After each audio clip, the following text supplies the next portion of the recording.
The deep recession due to the corona crisis set the British economy back at least 4 years. The Brexit negotiations are also stalling. Without an agreement, the next economic shock threatens. Bad news from the labour market and from the manufacturing industries, persistent uncertainty about the travel options of the British, the impending cancellation of government aid for companies. August does not bring any summer recovery for the British economy. In the opinion of many economists, Great Britain will not have made up for the severe economic downturns this year until 2024. In addition to the many red numbers that determine the picture worldwide, the island is accompanied by the continuing uncertainty about the structures of Brexit. According to reputable estimates, around 65,000 people in the UK have died of COVID-19.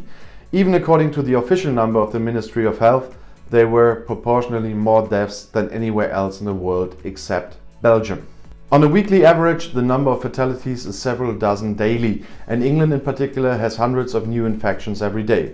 In the first 2 pandemic months of April and May alone, the kingdom's economy shrank by a quarter.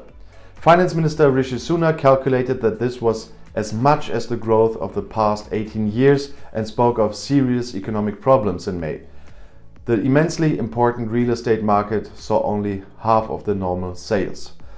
The auto industry produced as few vehicles in the first half of 2020 as it did in 1954, and 11,000 jobs were lost. The travel company TUI announced the closure of 166 branches last week's Thursday.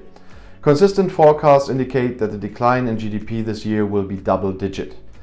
The respected institute NISA is talking about 10 this week. The consulting firm EW forecast 11.5%, almost as bad as the OECD forecast a month ago. NISA Director Professor Jagit Chadha analyzes what the world is currently experiencing: shrinking processes that did not exist in our lifetime. This applies not least to the tourism and catering industry, which has so far employed more than 2 million people, including many low-income earners, women and members of ethnic minorities. 1 week ago, the Conservative government of Prime Minister Boris Johnson hastily decreed a new 14-day quarantine for all travellers from Spain, ruining the plans of millions of British people who love to travel. On Thursday last week, 47 companies pleaded with the head of government to differentiate the measure, for example by region, and to increase testing capacity at the airports. Otherwise, the industry could face permanent damage. The uncertainty about the stagnating Brexit negotiations is adding to the corona shock. The future relationship of the kingdom to the largest single market in the world must be clarified in autumn at the latest, otherwise there will be chaos, especially in the economy from January 1st.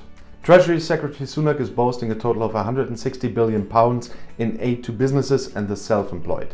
As a result, government debt will rise to more than 100% of gross domestic product in 2021. With inflation recently at 0.6% and Britain considered a reliable debtor, the government was able to sell government bonds at record low interest rates.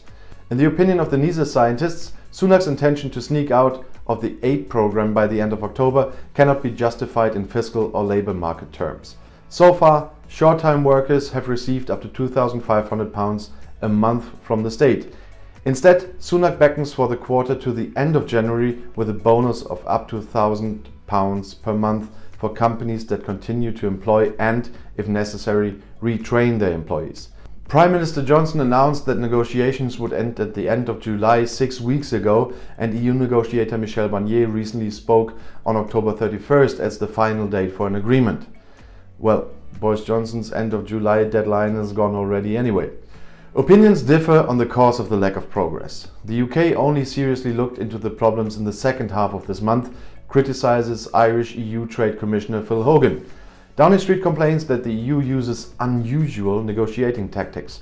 Both sides continue to show cautious optimism behind the scenes. However, this only refers to an agreement on goods, possibly professional qualifications, but not services.